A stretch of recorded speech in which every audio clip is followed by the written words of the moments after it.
Donc bonjour à tous. Moi je vais vous parler justement de l'hypertension artérielle pulmonaire cette fois-ci dans nos réanimations.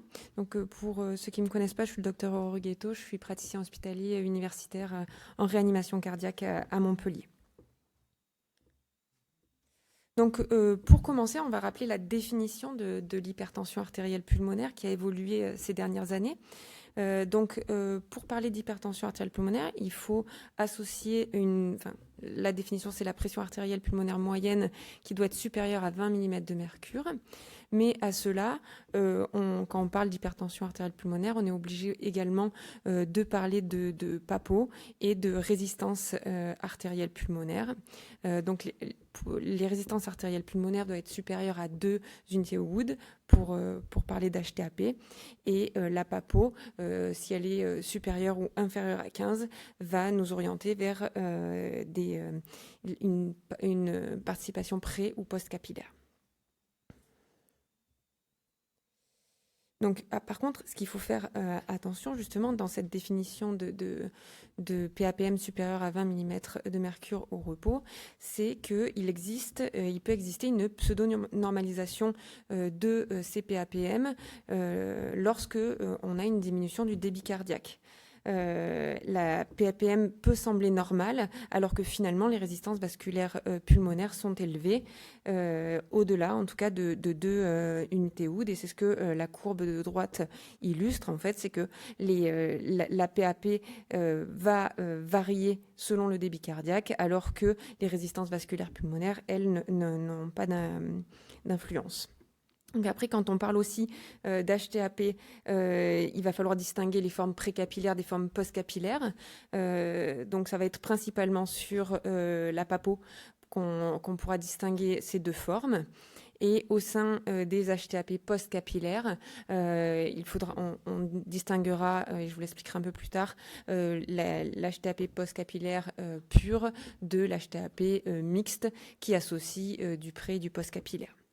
Donc, ce qui est important aussi à savoir, c'est que finalement, la cause principale de décès chez ces patients en HTAP, ça va être l'apparition de dysfonction ventriculaire droite, d'où l'importance d'une prise en charge spécialisée de ces malades en centre expert.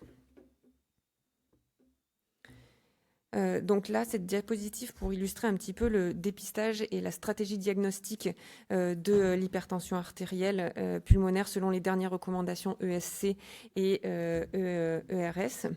Donc, on commence le diagnostic, en tout cas, en mesurant la vélocité de la régurgitation tricuspidienne. Si la vitesse est inférieure à 2,8 mètres par seconde, on a une probabilité assez faible d'avoir de l'HTAP.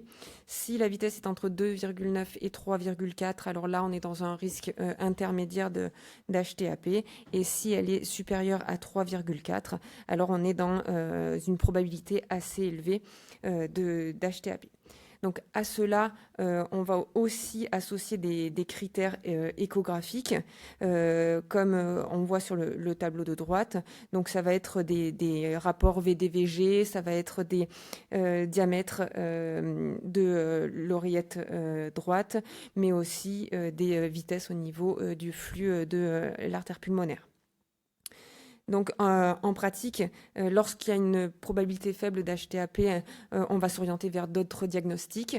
Lorsque la probabilité est intermédiaire, à ce moment-là, on va avoir un suivi échographique sur les prochains mois pour voir un petit peu l'évolution. Et lorsque la probabilité est élevée, il va falloir aller confirmer cela au cathétérisme droit de Swan-Ganz pour confirmer le diagnostic. Donc en fait, l'idée générale, là, c'est que l'échographie va permettre de stratifier le risque et sélectionner les malades, les patients qui doivent aller plus loin dans le bilan. Donc là, maintenant, le cathétérisme cardiaque droit, il a un rôle central dans le diagnostic de l'hypertension pulmonaire. C'est le seul examen qui va permettre d'affirmer le diagnostic en mesurant directement les pressions dans les cavités droites et dans l'artère pulmonaire. Donc sur la courbe de gauche, on voit l'importance de mesurer les pressions en fin d'expiration, car en fait la respiration va influencer fortement les tracés. Et une mesure qui est prise en inspiration, elle peut surestimer ou sous-estimer la pression réelle. En haut à droite, on voit aussi l'influence de la volémie. C'est-à-dire qu'un patient qui est en surcharge va avoir une PAPM à 51 et après 6 jours de déplétion et correction de la volémie, on voit justement que la PAPM est diminuée à 24. Donc ça montre vraiment que la volémie peut modifier l'interprétation et l'importance de l'état d'un état stable au niveau hémodynamique pour mesurer les pressions pulmonaires. Et enfin, en bas à droite, on insiste en fait sur la différence entre une moyenne un peu digitale de la courbe et la mesure au temps expiratoire. Si on ne fait pas attention, on peut faussement classer un patient comme ayant une HTAP précapillaire, alors que ce n'est pas le cas. Il y a une erreur diagnostique qui peut concerner jusqu'à près de 30% des patients si la mesure est mal faite. Donc là, en résumé, en fait, le cathétérisme droit, il est incontournable pour le diagnostic de l'HTAP, mais il nécessite quand même une grande rigueur technique pour éviter justement ces faux diagnostics. Donc la classification, on distingue deux grands mécanismes physiopathologiques. Donc comme je vous l'ai dit, d'un côté l'HTAP postcapillaire qui est lié à la congestion en amont d'une pathologie cardiaque gauche. Et de l'autre côté, les HTAP précapillaires qui sont dus à des atteintes du lit vasculaire pulmonaire ou alors à une obstruction des artères pulmonaires. Donc la classification clinique va regrouper ces patients en 5 grands groupes. Donc c'est une classification qui est assez récente, qui date de quelques années. Donc le groupe 1, c'est les patients qui ont une HTAP qui va être soit idiopathique, liée à des connectivites héréditaires ou des cardiopathies congénitales. L'HTAP du groupe 2 est secondaire aux cardiopathies gauches qui sont très fréquentes chez nous en réanimation. Le groupe 3 va regrouper les HTAP qui sont liés aux pathologies respiratoires chroniques et à l'hypoxie, donc on est plutôt dans le cadre des BPCO ou de la fibrose pulmonaire. Les HTAP du groupe 4 sont liés aux obstructions pulmonaires, en particulier tout ce qui est HTAP thromboembolique chronique. Et enfin, le groupe 5, là, va rassembler plutôt des mécanismes plus rares et beaucoup plus hétérogènes, comme les hémopathies, les maladies systémiques ou encore les troubles métaboliques.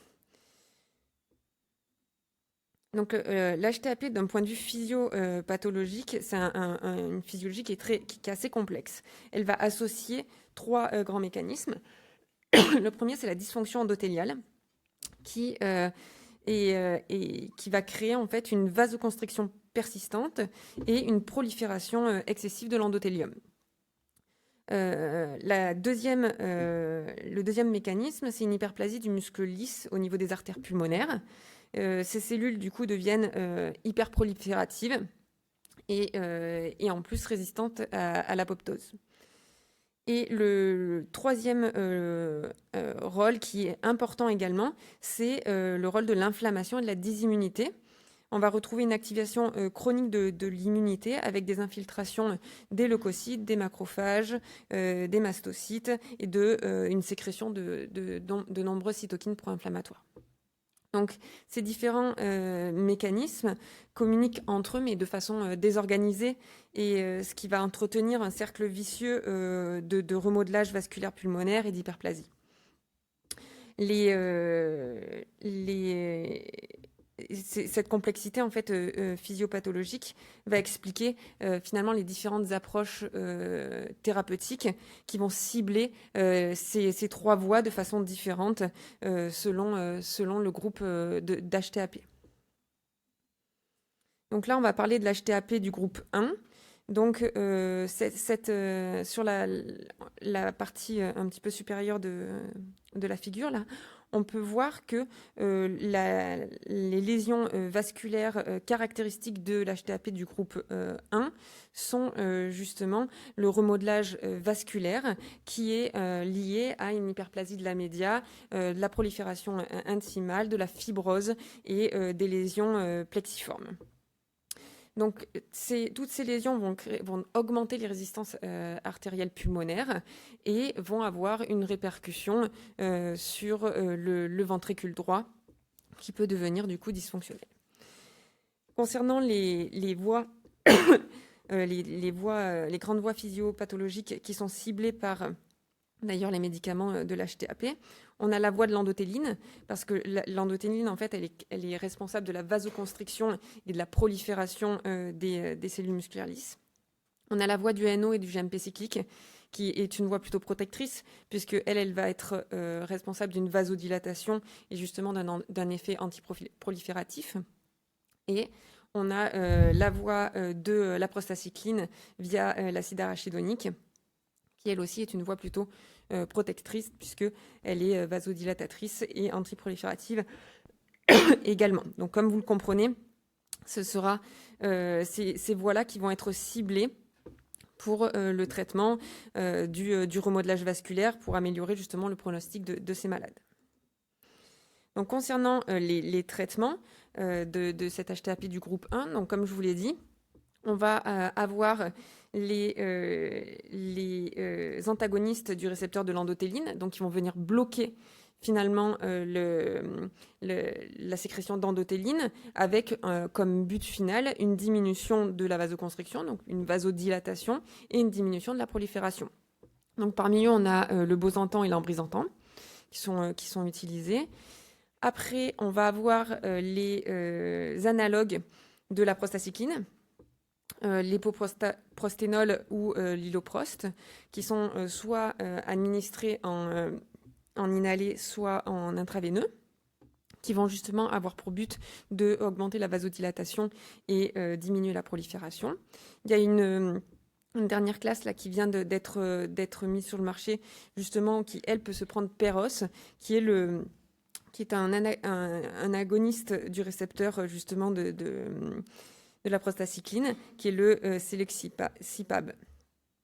Et puis, on a les traitements qui vont cibler la voie du monoxyde d'azote, qui vont être soit les inhibiteurs des phosphodiesterase 5, qui vont justement aller amplifier la vasodilatation et diminuer la prolifération. Ou alors, on a les stimulateurs de la guanylyl cyclase, le riociguat, qui va justement stimuler cette guanylyl cyclase pour optimiser la vasodilatation. Donc maintenant, les HTAP du groupe 2, donc on appelle plutôt des HTP et non pas des HTAP, qui sont secondaires à des cardiopathies gauches. Donc on voit que elles sont donc c'est pardon, des HTAP qui sont secondaires soit à des cardiomyopathies, soit à des vasculopathies. Valvulopathies en particulier, les atteintes de la valve aortique et de la valve mitrale. Donc le mécanisme, c'est une augmentation des pressions télédiastoliques du ventricule gauche qui vont se répercuter sur l'oreillette gauche avec une augmentation justement des pressions de l'oreillette gauche, qui vont induire de la congestion au niveau du lit pulmonaire avec une vasoconstriction réactive qui va créer du remodelage au niveau des artères et des veines pulmonaires. Et cette augmentation des résistances vasculaires pulmonaires va, in fine, se répercuter sur le ventricule droit. Justement, cette élévation chronique, finalement, de ces résistances vasculaires pulmonaires, vont dans un premier temps créer une surcharge du ventricule droit qui va d'abord se dilater, puis après on va avoir à l'apparition d'une fuite tricuspidienne et in fine une surcharge en pression et en volume au niveau du réseau veineux. Donc voilà, on a cette image qui illustre bien Donc, finalement, les pressions, la dysfonction diastolique ou systolique du ventricule gauche va créer une perte de la compliance de l'oreillette gauche et donc une augmentation des pressions de l'oreillette gauche qui va se répercuter directement sur le lit pulmonaire avec une augmentation des pressions post-capillaires. Puis, à terme, on va avoir, si on ne corrige pas la cardiopathie, on va avoir une répercussion sur le réseau artériel pulmonaire avec une vasoconstriction, un remodelage artériel, mais également une modulation énergétique avec une inflammation cellulaire plus importante. Et donc, du coup, une augmentation progressive des résistances artérielles pulmonaires qui va se répercuter directement sur le cœur droit. Donc là, cette diapositive, je vous l'ai mis pour justement refaire un petit peu le point dans ces HTAP du groupe 2. Ces HTP du groupe 2, voilà, on sait faire la différence facilement entre le précapillaire et le postcapillaire grâce à la PAPO, avec ce chiffre de 15 qu'on retrouve assez fréquemment dans la littérature. Par contre, pour faire la distinction entre une HTAP qui est postcapillaire pure ou finalement une HTAP qui est mixte, c'est-à-dire postcapillaire mais qui avec le temps a évolué vers le précapillaire, on a deux outils qui peuvent être intéressants.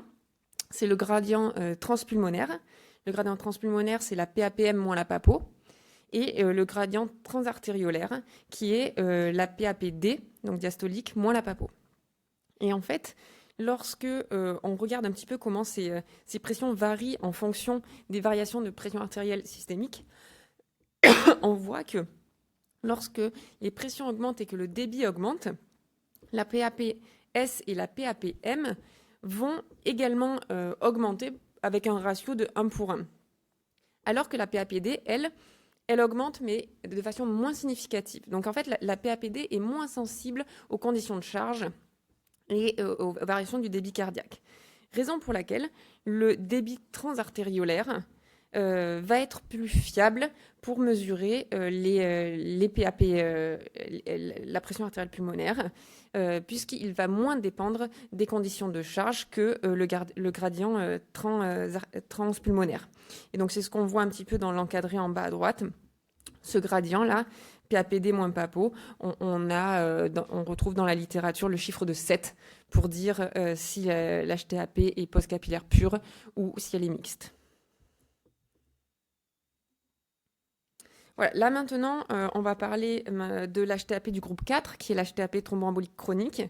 Alors, c'est une physiopathologie qui va reposer sur la persistance de matériel thrombotique dans les artères pulmonaires qui ne s'est pas résorbé après un ou plusieurs épisodes d'embolie pulmonaire.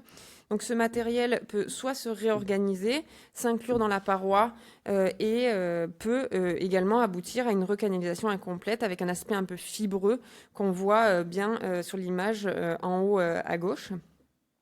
Ce processus va entraîner une obstruction chronique de la circulation pulmonaire associée justement à un remodelage secondaire avec une hypertrophie des vasas vasorum, des lésions artériolaires ressemblant à celles de l'HTAP, voire des anomalies veineuses et capillaires avec une fibrose et une hémangiomatose.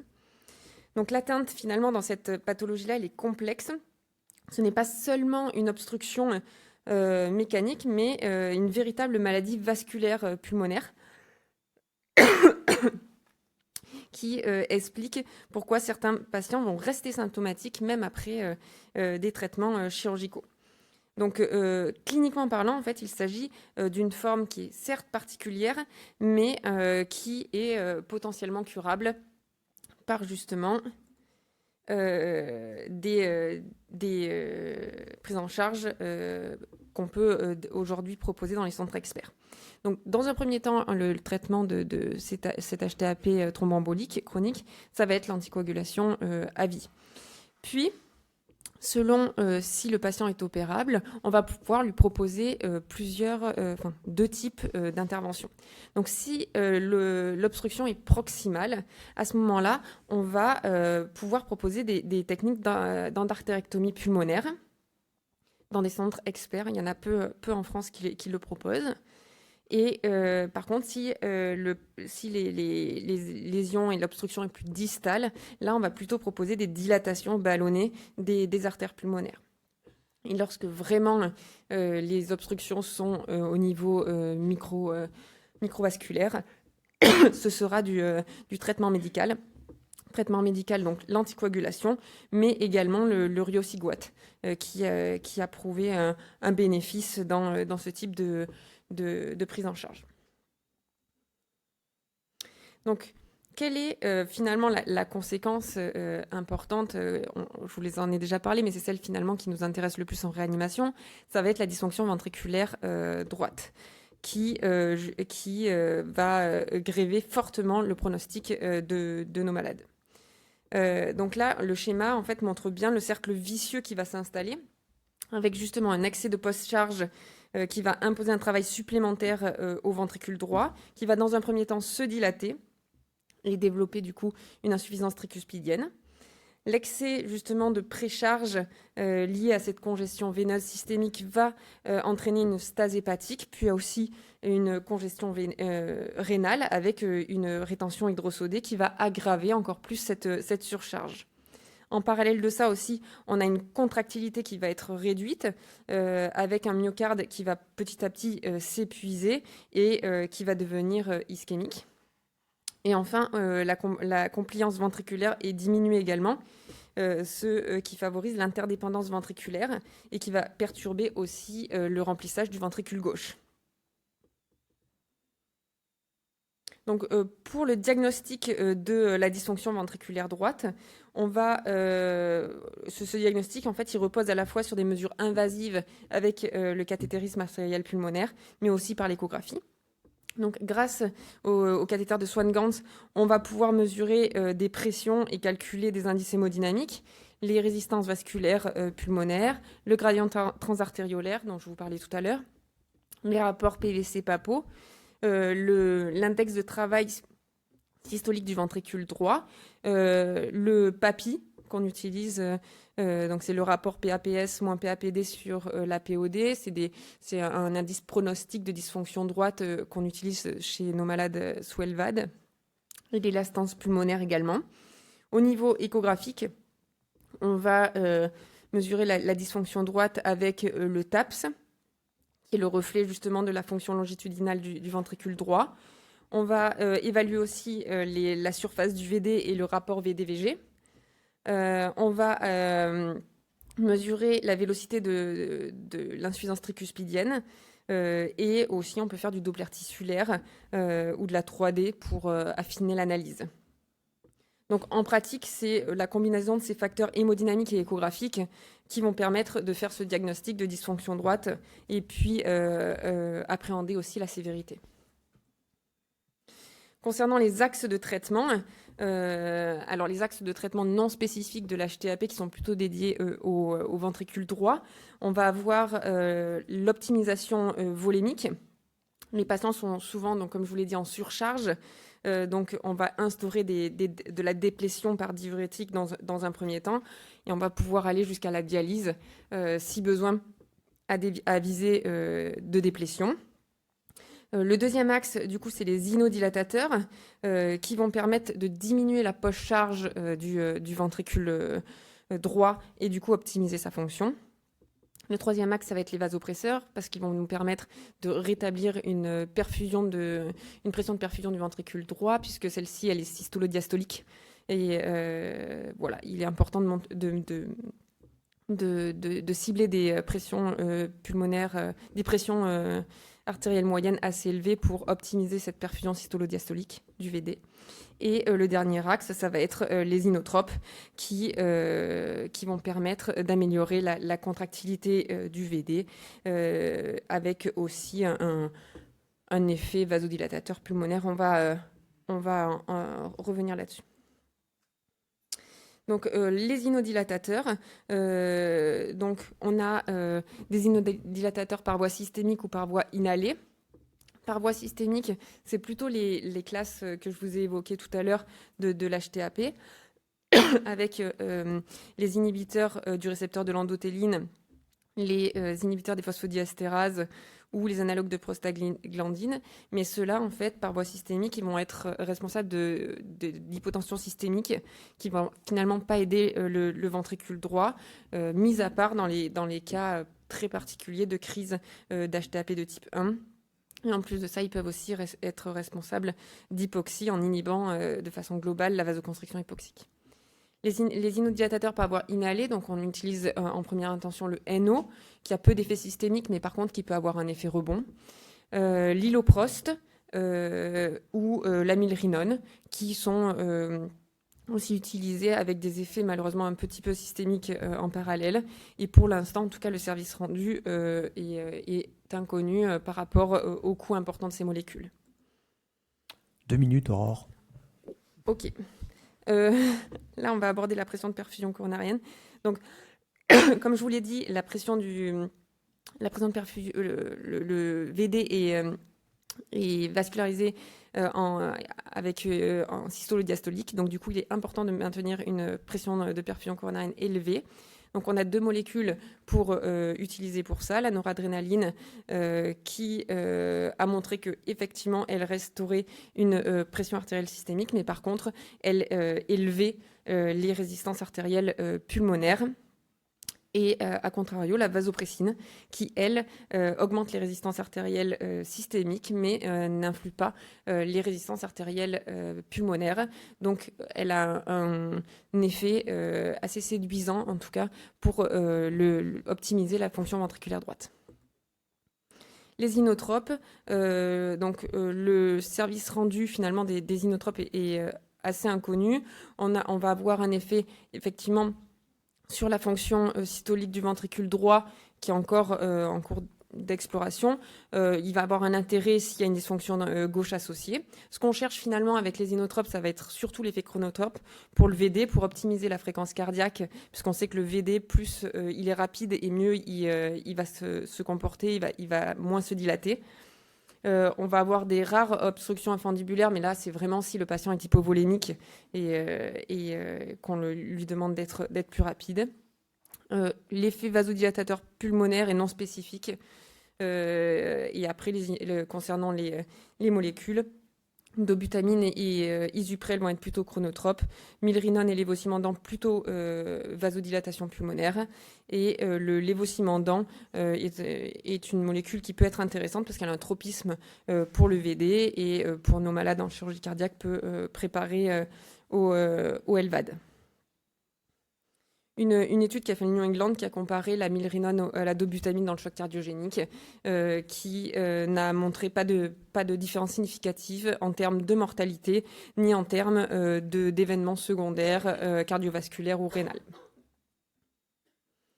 Enfin, l'optimisation respiratoire. Donc forcément, pour ces malades qui ont une HTAP, on va devoir lutter contre l'hypoxie, l'hypercapnie et l'acidose, tout en maintenant des pressions intrathoraciques non importantes. Donc il va falloir avoir une adaptation fine du respirateur et optimiser au mieux la PEP et le VT. Donc recruter sans surdistendre ni gêner le retour veineux. C'est ce que un petit peu le graphique de droite montre. Si jamais on dérecrute, on fait de l'hypoxie, de l'hypercapnie. Donc finalement, on augmente nos résistances artérielles pulmonaires. Si on surdistend, on augmente nos pressions. Donc on augmente les résistances artérielles pulmonaires également. Donc il faut arriver à trouver le juste milieu au milieu. Et dernièrement, c'est la dernière diapo, les techniques de sauvetage extrême vont être l'assistance circulatoire de courte durée. Donc l'ECMO véno-artériel qui est la plus facile d'accès. La Protec Duo qui est une prothèse en fait qu'on insère au niveau jugulaire et qu'on monte jusque dans l'artère pulmonaire et qui aspire le sang du ventricule droit et l'oxygène et le renvoie dans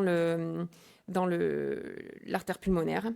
Et dernièrement, l'Impella droite qui, elle aussi, en fait, a pour but d'éjecter le sang du ventricule droit dans l'artère pulmonaire. Donc, pour finir, donc l'hypertension artérielle pulmonaire, c'est une pathologie qui est très hétérogène. Il faut toujours identifier la cause pour distinguer les différents groupes et donc orienter les prises en charge. La dysfonction ventriculaire droite va être la complication centrale à redouter parce qu'elle grève le pronostic. Le diagnostic va reposer sur le cathétérisme droit et l'échographie. Le traitement, mais comme vous l'avez vu, il est multimodal, spécifique selon le type d'HTAP et non spécifique à la réanimation, euvolémie, inotrope, vasopresseur. La ventilation mécanique et l'hémodynamique donc, doivent être équilibrées de façon très fine, justement parce que le VD est extrêmement sensible aux variations de post-charge et de retour veineux. Et les situations vraiment très réfractaires vont nécessiter une assistance mécanique en attente de chirurgie, de transplantation. Donc le message clé, c'est dans l'HTAP, il faut penser au VD et le surveiller de façon étroite. Bravo.